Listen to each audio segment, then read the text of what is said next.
Om Swastiastu. Assalamualaikum warahmatullahi wabarakatuh. Shalom, namo buddhaya, salam sejahtera, salam kebajikan bagi kita semua. Perkenalkan, kami dari kelompok 3. Di sini kami akan mempresentasikan topik uji hipotesis yang sudah kami diskusikan sebelumnya. Lalu sebelum kita masuk ke topik, kami dari kelompok 3 akan memperkenalkan diri terlebih dahulu dan akan dimulai oleh Cynthia Renta. Untuk Cynthia Renta dipersilakan. Baik, perkenalkan nama saya Cynthia Renta Arfandi dengan NIM 21085310002 dan dilanjutkan rekan saya. Perkenalkan, nama saya Hasna Sausan Haris dengan NIM 21085311003. Perkenalkan, saya Nani Sifani Berupangin-angin dengan NIM 21085311015. Perkenalkan, saya Nimade Wulandari dengan NIM 21085310117. Lalu ada Putusan Putri Wansara dengan NIM 21085531027. Baik, berikut sekian itulah perkenalan dari kelompok 3. Lalu selanjutnya kita akan langsung masuk ke topik kita yaitu uji hipotesis. Sebelumnya kami sudah mengambil data dari data COVID-19 ini di bulan Juli sampai Desember 2020 dan data COVID-19 di Juli sampai Desember di 2021. Data ini kami ambil dalam 3 kategori, yaitu ada data konfirmasi positif, ada kategori sembuh, dan ada kategori mati. Lalu data ini juga kami ambil pada website yaitu www.covid19.co.id. Lalu kita kembali ke awal. Nah, di sini kami sudah menghitung semuanya keseluruhan dari data Juli sampai Desember pada tahun 2021 dan 2020. Pada data sesudah vaksin ataupun di 2021 sebagai X2, terdapat hasil yang kami dapatkan seperti pada tabel. Lalu adapun di data sebelum vaksin di 2020 yang sebagai X1, terdapat juga hasil yang sudah kami dapatkan seperti pada tabel. Adapun nilai selisihnya ataupun D-nya dengan rumus X2 kurang X1 dengan hasil seperti pada tabel, lalu nilai D kuadrat I-nya juga dapat dilihat pada tabel. Oke, itu bahasan yang pertama banget dari kami. Lalu selanjutnya akan dilanjutkan oleh rekan saya. Untuk Wulan, saya persilakan.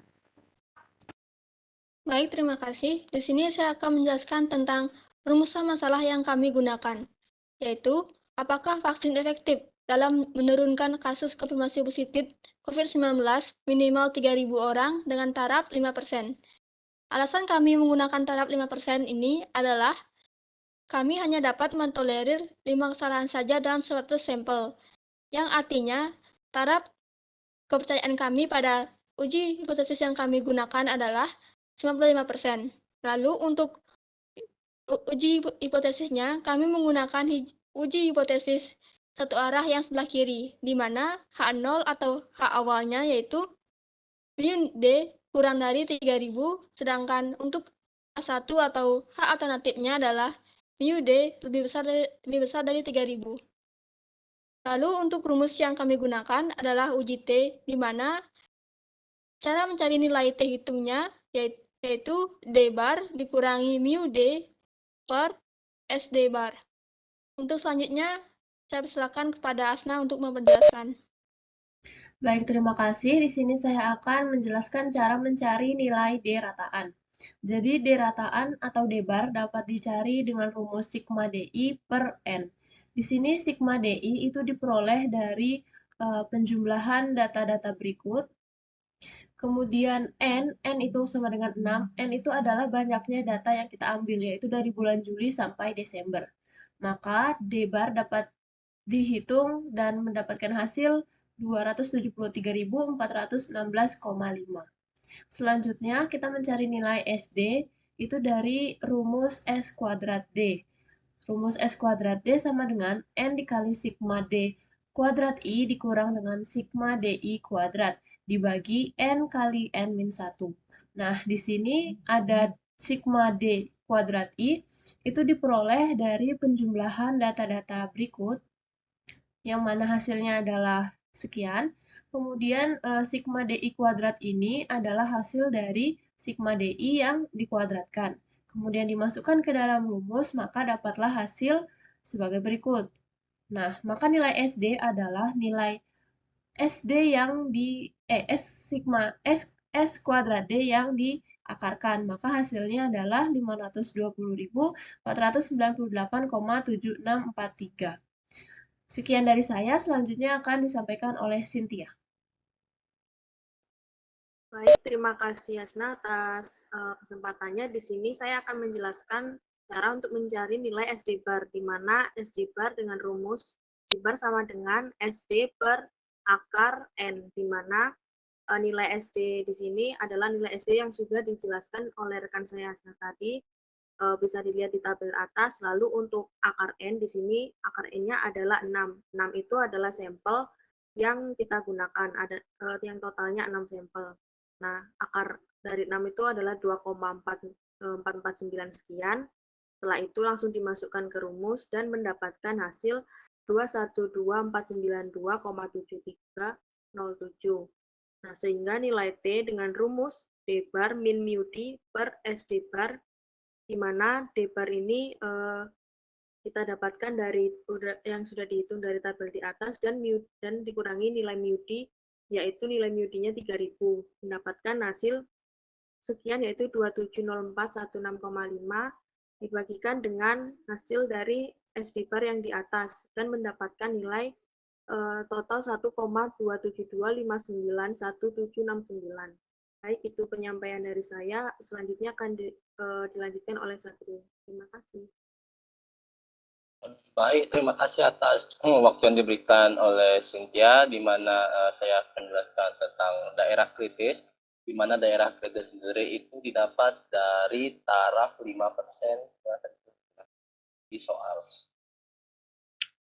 Di mana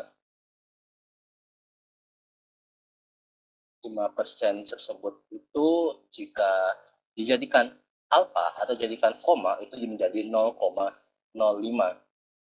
Lalu selanjutnya kita akan menghitung daerah bebas, di mana daerah bebas itu didapat dari jumlah sampel dikurangin 1, di mana jumlah sampel kita itu ada 6 atau 6 bulan, kurangin 1, yang artinya itu 5. Terus setelah mendapatkan hasil angka daerah bebas, kita tentukan lagi di tabel distribusi T yang telah ditetapkan, di mana setelah kita cek itu hasilnya adalah 2,015.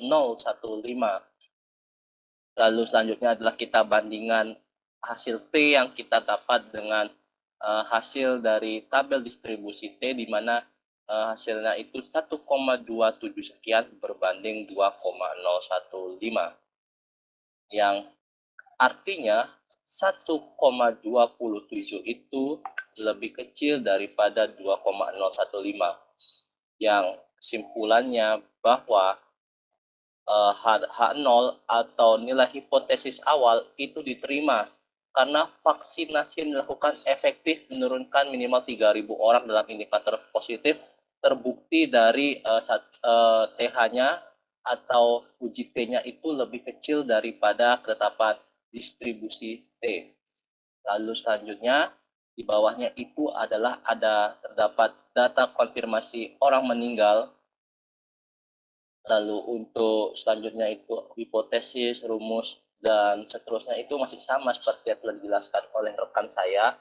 Yang membedakan itu adalah perbandingannya, di mana daerah kritis masih sama, DB-nya atau daerah bebasnya masih sama, TH-nya yang berbeda atau hasil nilai T-nya, di mana kita lihat bahwa 2,59 sekian itu lebih kecil daripada 2,015, yang artinya itu salah, di mana seharusnya 2,5 sekian itu lebih besar daripada 2,015 yang artinya kesimpulannya bahwa nilai HO atau hipotesis awal dari kelompok kami ditolak karena vaksinasi yang dilakukan itu kurang efektif dalam menurunkan minimal 3.000 orang dalam indikator meninggal karena perbandingannya yang harusnya 2,5 yang harusnya nilai distribusi T itu lebih kecil daripada 2,015 itu tidak terbukti di sini. Yang dimana itu 2,5 itu malah lebih besar daripada 2,015. Lalu di bawahnya itu ada data konfirmasi sembuh yang bisa dilihat itu dari Juli sampai Desember. Lalu hipotesis bersama, rumus bersama.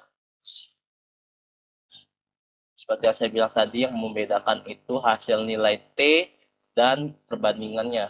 Di mana di sini kita mendapatkan bahwa nilai T itu adalah 1,35 sekian berbanding dengan nilai tabel distribusi T yaitu 2,015. Yang sudah di layar itu bahwa benar bahwa jika 1,35 sekian itu lebih kecil daripada 2,015, yang kesimpulannya bahwa nilai HO atau hipotesis awal dari kelompok kami itu diterima karena vaksinasi yang dilakukan itu efektif menurunkan minimal 3.000 orang dalam indikator sembuh. Untuk kesimpulan dari keseluruhan presentasi kami, hipotesis awal kami itu diterima di indikator orang sembuh dan konfirmasi positif, di mana hasil dari nilai T-nya itu lebih kecil daripada ketetapan tabel distribusi T-nya. Sedangkan untuk hipotesis awal dari indikator orang meninggal itu ditolak karena hasil dari nilai T-nya itu lebih besar daripada ketetapan tabel distribusi T yang harusnya itu lebih kecil sesuai dengan indikator sembuh dan indikator konfirmasi positif. Itu saja dari saya. Waktu dan tempat saya kembalikan ke moderator. Terima kasih. Baik, terima kasih Satrio. Setelah penjelasan dari Satrio itu juga merupakan penutup dari presentasi kami di kelompok 3 hari ini.